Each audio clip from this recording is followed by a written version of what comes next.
Bom, nós vamos falar agora sobre a questão do gênero na política global, baseado no livro The Globalizations of World Politics, que é uma introdução às relações internacionais, a globalização das políticas mundiais. É um livro de John Bowles, Steve Smith e Patricia Owens. Esse tema da política mundial de gênero, do gênero na política mundial, aparece no capítulo 15 e tem por objetivo introduzir a questão do gênero para nos ajudar a compreender a estrutura da política mundial a partir de uma definição de gênero pautada pelas feministas, reconhecendo como uma estrutura desigual de relações de poder em todas as esferas da sociedade, em que coloca a mulher em situações de desvantagem em relação ao homem. E o foco do capítulo é traçar perspectivas dentro do campo da segurança e da economia global para examinar a questão da masculinidade, por exemplo, nas guerras e na segurança nacional. E tentar compreender por que a mulher esteve tão mal representada, pouco representada nas posições de poder, nos sistemas militares e de política mundial, né? E para compreender isso foram criadas várias teorias do feminismo que vão definir a questão do gênero como o ponto central de discussão e de análise dessa subordinação da mulher e dessa diferenciação. É importante entender que aqui não está se falando de um movimento feminista, né? Porque, na verdade, o movimento feminista foi importante porque foi lá nos anos 60 e 70 que criou, né, uma disciplina acadêmica do feminismo. Então, essa perspectiva feminista evoluiu no tempo e, inclusive, na década de 80, ela conseguiu chegar no auge da discussão da agenda internacional. Inclusive, isso aconteceu lá logo após a Guerra Fria, porque foi na Guerra Fria que os conflitos entre Estados Unidos e União Soviética dominaram a agenda internacional e colocaram várias discussões, como as relações econômicas e as organizações internacionais também, os movimentos sociais e os atores não estatais também tiveram um grande espaço de discussão na agenda internacional.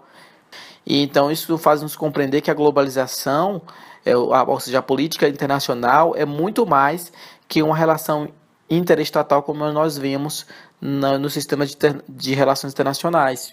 E aí foi muito satisfatório para a discussão do feminismo também, porque veio muito mais compatível, né, e à tona para discutir essas questões, inclusive por uma insatisfação da forma como a política internacional situa a mulher, pois ela pouco foi ouvida, não teve participação, né, nas discussões de poder, inclusive mesmo pouco ouvidas também pelos líderes militares, né? Então a mulher teve pouca voz todo esse tempo e a única forma que ela tinha de participação era muito ínfima.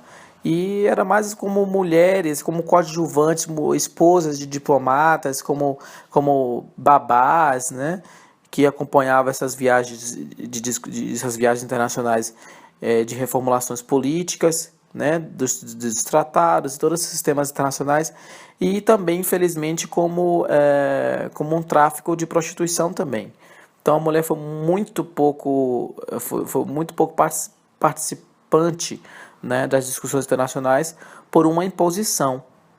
Mas, ou seja, as feministas obviamente não se debruçam somente na questão do sistema internacional, porque se percebe que a existência dessa subordinação das mulheres se dá em diversos degraus da sociedade, né? E a intenção das feministas é, inclusive, enxergar, entender como, né, superar essa questão da subordinação em todas as esferas da sociedade. E para conseguir isso foram traçadas essas diferentes teorias feministas, entre elas estão aí a política liberal feminista, a marxista, a socialista, a pós-colonial e a discussão feminista pós-moderna também. O que é que cada uma delas diz sucintamente? Vamos lá.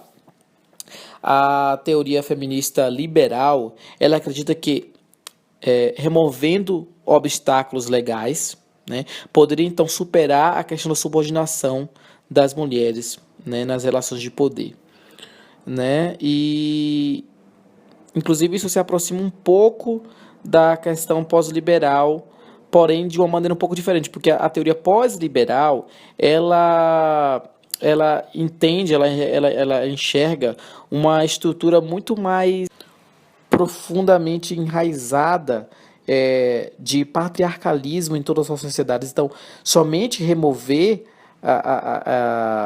obstáculos legais não é o suficiente para remediar, para resolver essa questão da subordinação, né?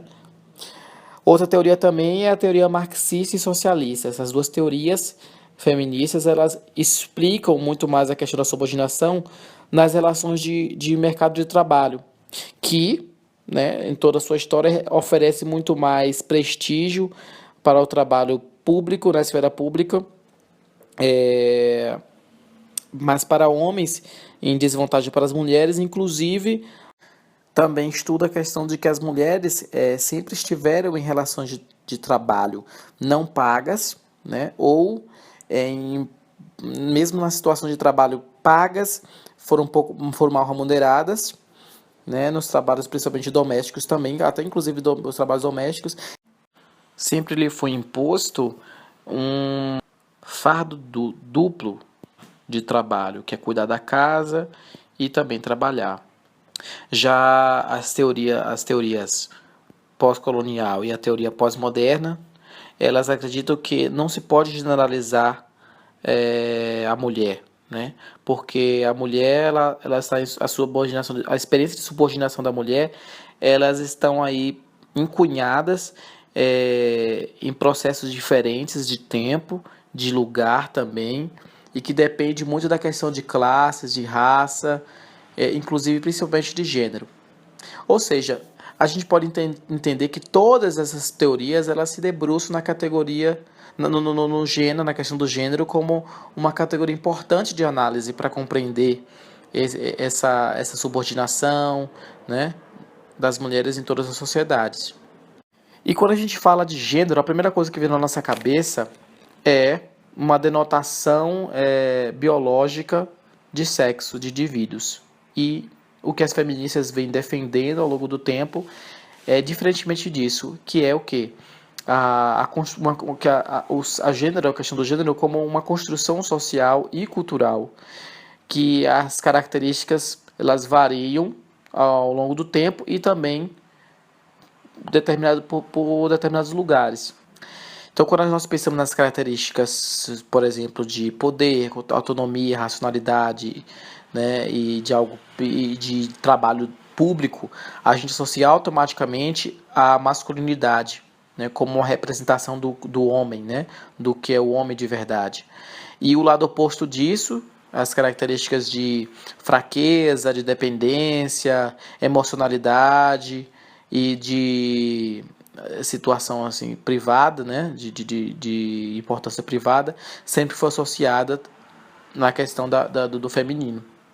Então, os estudos provam que essa diferenciação, na verdade, não tem muito significado assim, porque mulheres e homens eles têm capacidades positivas de valor para cada uma dessas características igualmente. Então, essa definição de masculino e feminino, ela é muito relacional, muito relativa. E que, na verdade, um depende do outro para essa significação. Em outras palavras, o que o sentido de homem de verdade quer representar aí não é uma situação de que as mulheres são inferiores, os homens são superiores, mas sim como uma característica do social, da construção social não biológica, de particularmente todas as posições de poder. O que justifica porque a maioria das mulheres que conseguem aspirar a posições de hierárquicas de poder, de alto poder, né, enfim, de posições altas, elas sempre se comportam como homens, né? Ou seja, com essas características que são atribuídas aos homens. E, de certo modo, as feministas, elas meio que concordam com esse tipo de pensamento, com esse comportamento, pois para elas também é necessário que as mulheres e homens tenham esse comportamento de sucesso na formulação de política internacional, porque são características inerentes importantes para essas posições de poder. As características de poder, autonomia, racionalidade, elas são identificadas como masculinas, mas na verdade são importantes para a valoração das políticas de estados, né, e essas posições hierárquicas de poder. Ou seja, gênero é muito mais que uma característica pessoal e biológica. Essas características, né, geralmente desiguais, elas são totalmente possíveis tanto para homens quanto para mulheres, numa estrutura de relações de poder. Então, as feministas a questão feminista é se preocupar com onde estão as mulheres, em que estratificação social elas estão posicionadas, estão situadas, já que somente 10%, né, das cabeças aí mundiais, de discursos mundiais, são de mulheres, a maior parte toda é ocupada por homens. E os limites de posicionamento das mulheres na política global é mais nos papéis de trabalho de secretárias, né, de domésticas, enfim, ou mulheres de diplomatas, no caso das relações internacionais, de política internacional, né? Então isso mostra como é vital para a mulher ela posicionar as suas atividades, os seus papéis numa política que proporcione para ela, né, uma posição de igualdade com os homens. Mas somente tornando as mulheres visíveis não vai explicar essa desproporcionalidade, né, de baixa remuneração ou de ocupações não remuneradas, né? Ou seja, é preciso compreender as teorias do feminismo, né, para que se possa estruturar, né, formas de como minimizar, de como acabar, de como superar essas questões de diferenciação, essas questões que estão atribuídas ao gênero, né? Enfim, todos esses arranjos sociais institucionalizados que se estruturaram para contribuir com a subordinação das mulheres como grupos de desvantagens.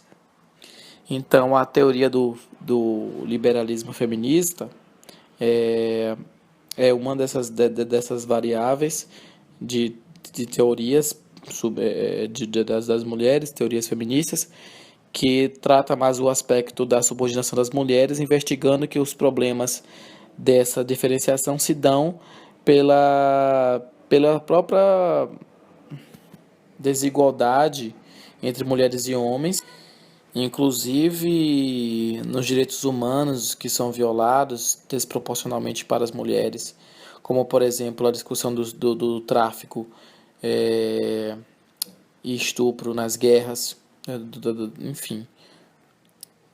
No caso, o feminismo liberal, elas olham para as mulheres, para a política global, né? E observa como essa presença da mulher poderia afetar a formulação da política internacional.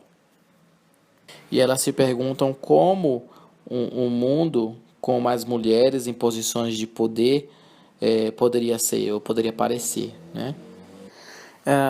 E muitas feministas das relações internacionais também desacordam um pouco com o feminismo liberal, porque o que elas notam recentemente, inclusive na teoria pós-liberal do feminismo, é uma ênfase na questão do gênero, da desigualdade de gêneros, que continua a existir em sociedades que as mulheres atingiram um patamar de igualdade legal e formal de poder, né? Então, essa questão da desigualdade de gênero continua persistindo. Então, isso não explica suficientemente, né?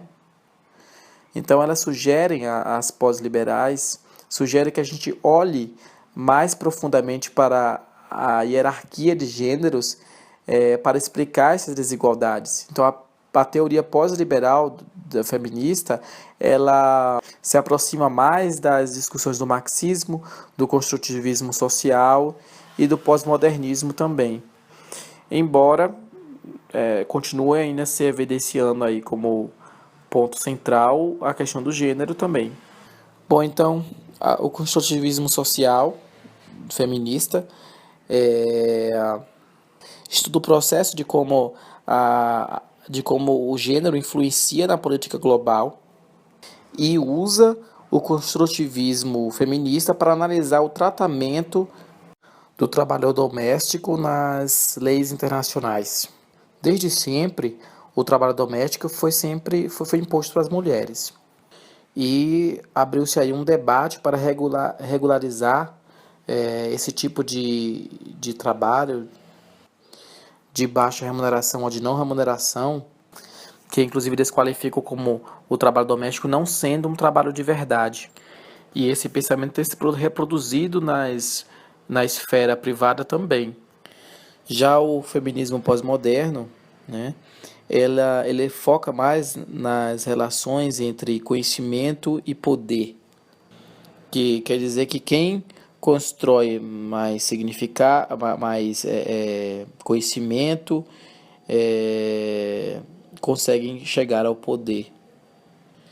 E o que se sabe também através do pensamento pós-moderno feminista é que os homens sempre foram reconhecidos como os grandes sábios, né?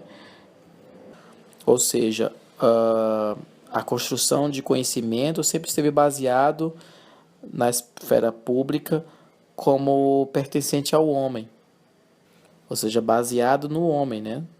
E as mulheres não têm sido vistas, né, como grandes sabedoras também, sábias e produtoras de conhecimento. E isso também implica no fato de que a sociedade é conduzida mais por homens do que por mulheres. Inclusive, para comprovar isso, foi feito um teste de análise, né, na revista The Economist, que os britânicos prestigiavam semanalmente nos jornais capas, né, de grandes negócios políticos.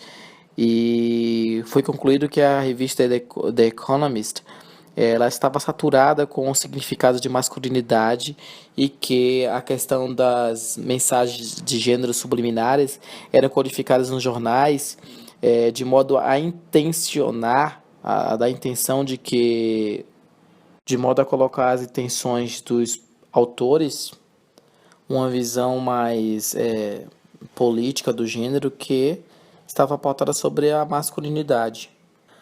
As feministas pós-coloniais focam que nas relações coloniais de dominação e subordinação, que eram estabelecidas lá na Europa imperial das décadas de 18 e 19, nos séculos 18 e 19. E as pós-colonialistas percebem também, discutem que essa relação dominante continua persistindo ainda em tempos atuais. Bom, agora finalmente vamos para a questão da segurança pautada através da discussão do gênero. E então tentar quebrar esse paradigma, esse mito da proteção, né, que nós chamamos de proteção. Nós sempre vimos o homem como provedor da proteção das mulheres, das crianças, das pessoas que não têm possibilidade de se proteger. É dessa forma que nós vimos, né? A questão do homem e da mulher aí, relacionadas à segurança, às guerras, enfim.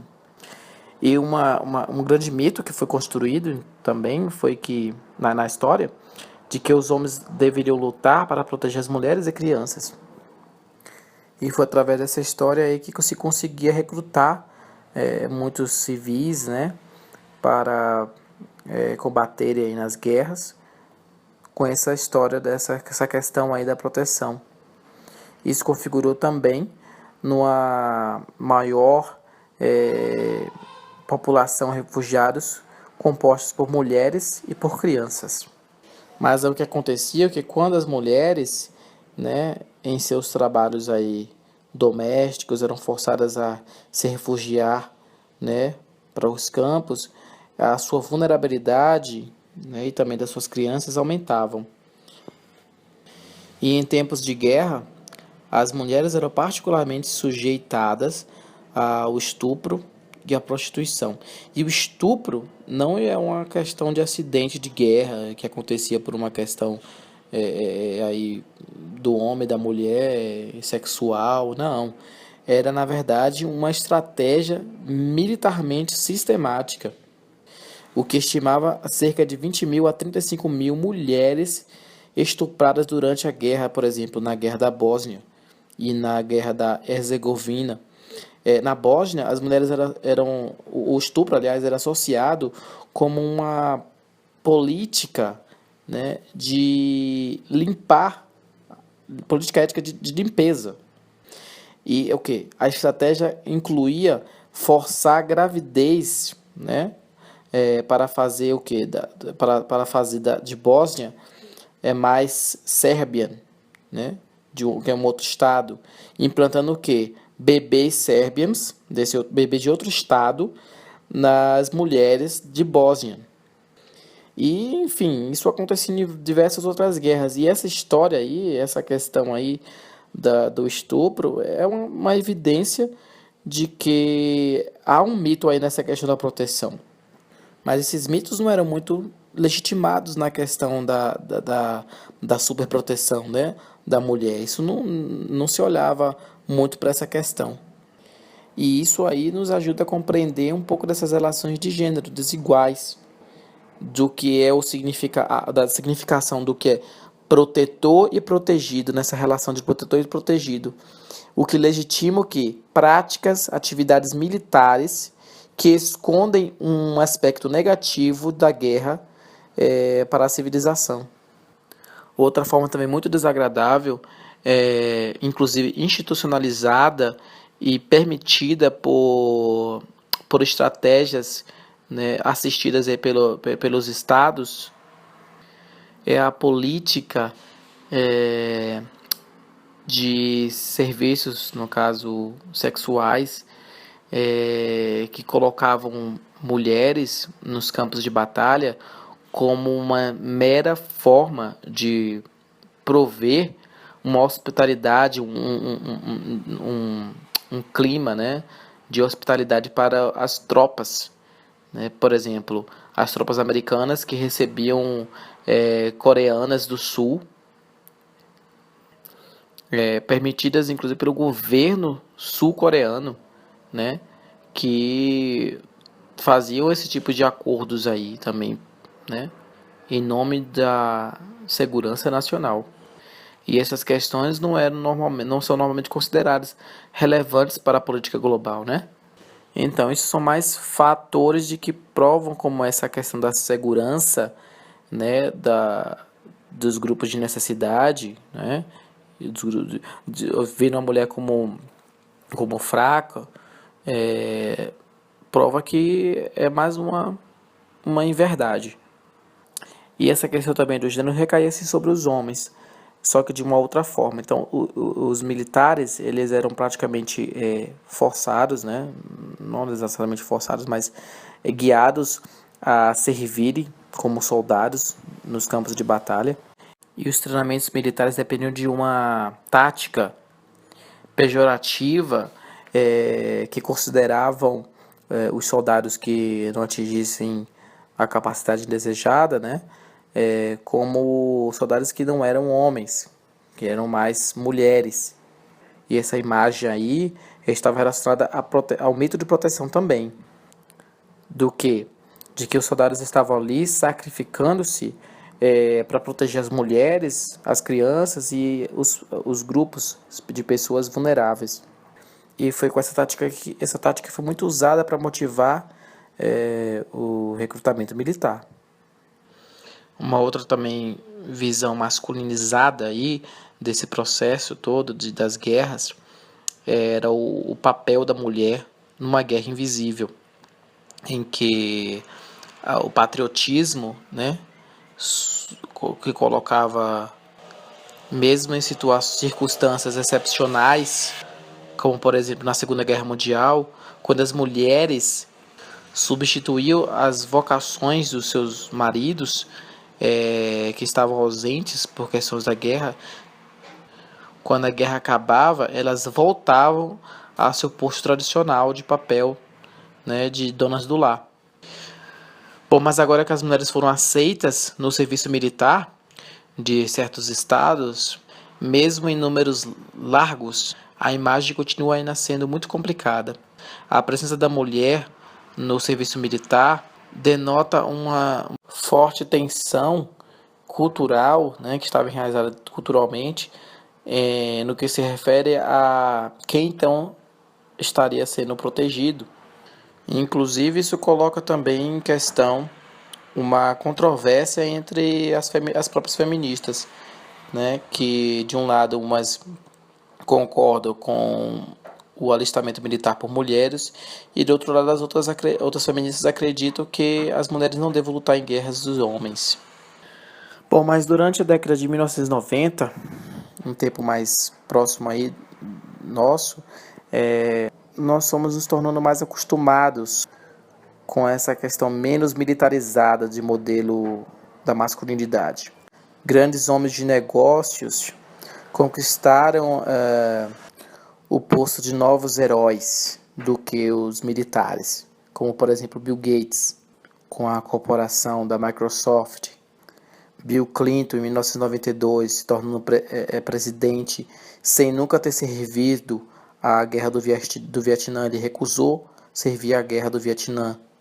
Então, meio que os Estados Unidos sofre aí uma diferenciação na imagem de masculinidade, que abruptamente volta de novo em 11 de setembro de 2001, depois dos eventos dos ataques terroristas ao World Trade Center, em que mais uma vez se colocou aí o homem militar como o herói.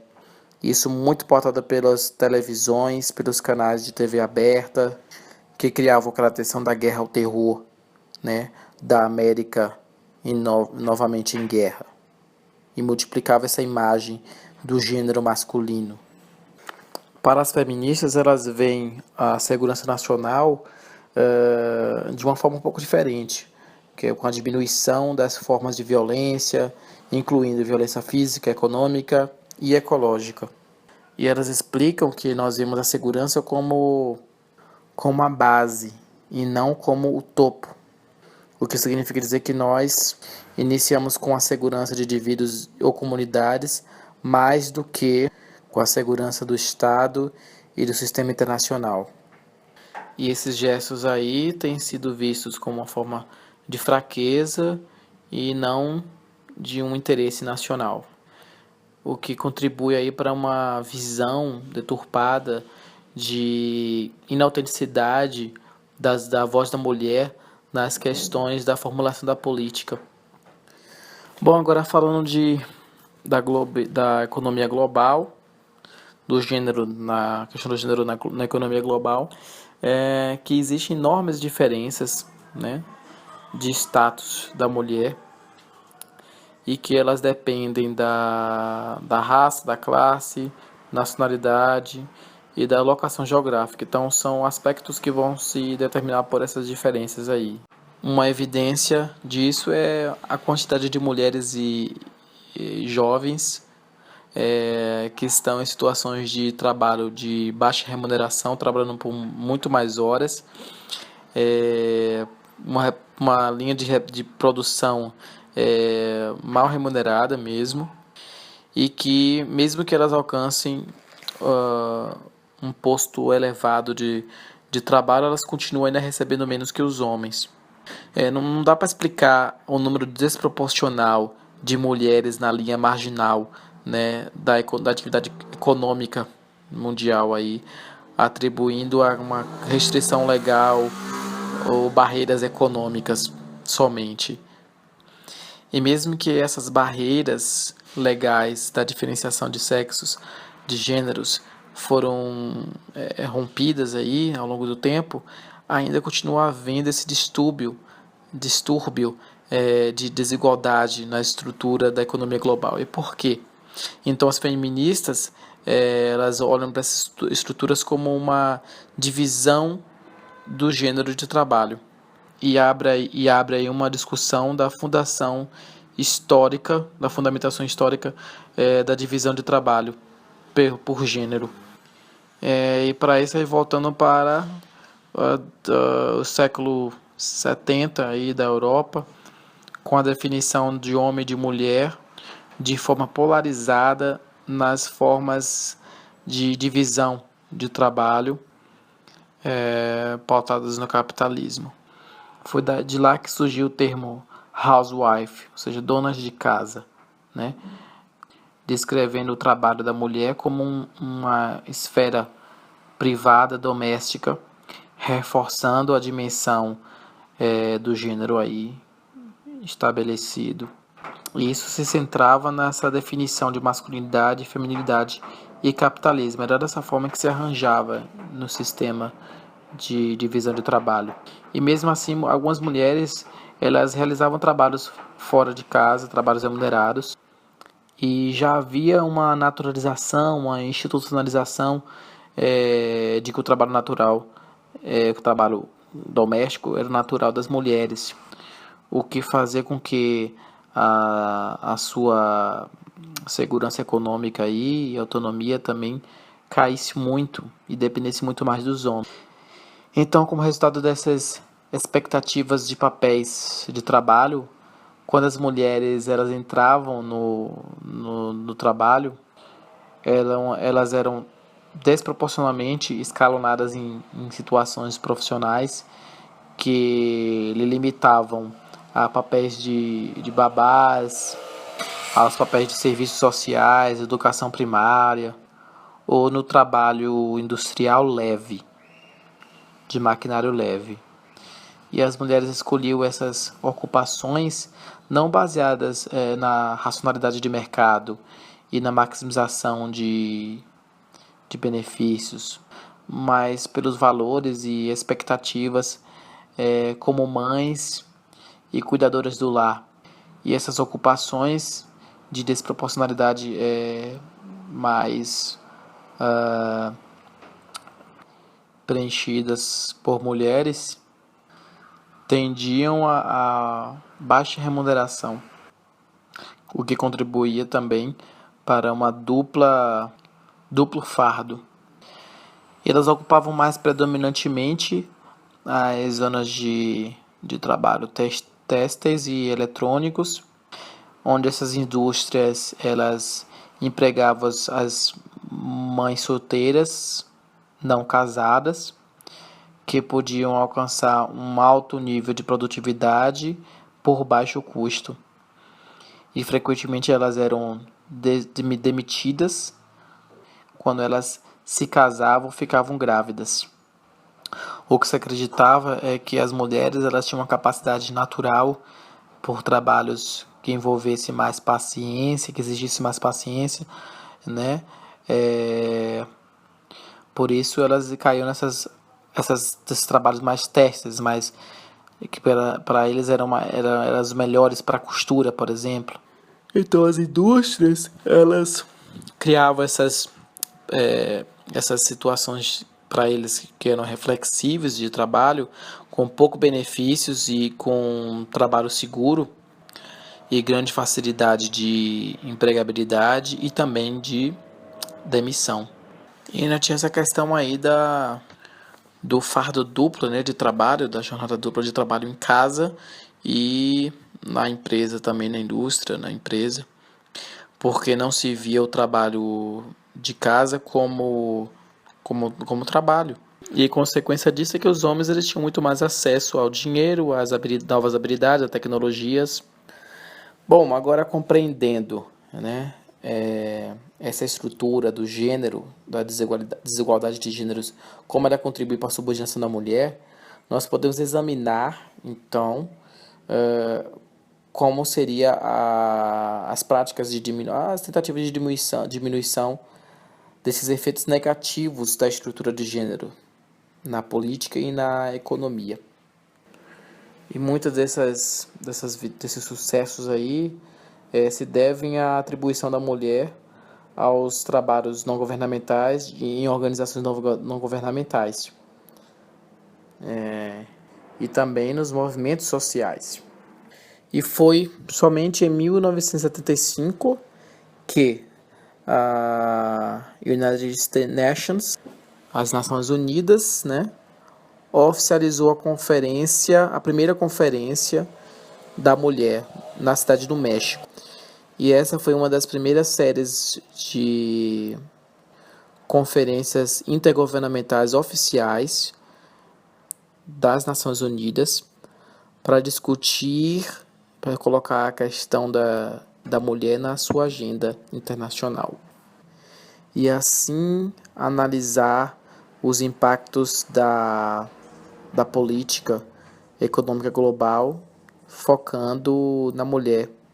Outro ponto importante também foi a adoção do Gender Development Index, o GDI, pelo Programa de Desenvolvimento Humano das Nações Unidas em 1995, que formulava políticas de apoio às mulheres.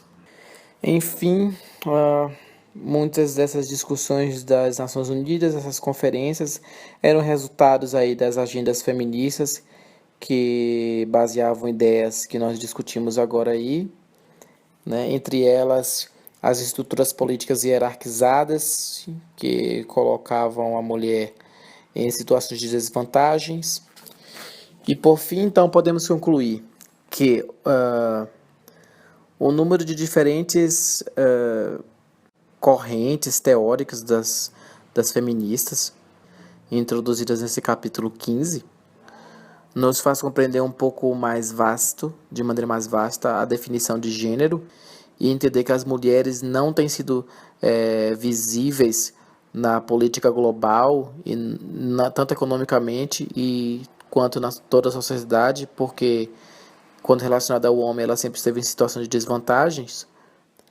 E então, a partir dessa base de análise categórica do gênero, da questão do gênero, a gente consegue compreender as particularidades da política global, que especialmente associavam muito mais aos homens e muito menos ou não para as mulheres, o que definia um problema de desigualdade de gêneros, principalmente na importância da segurança nacional.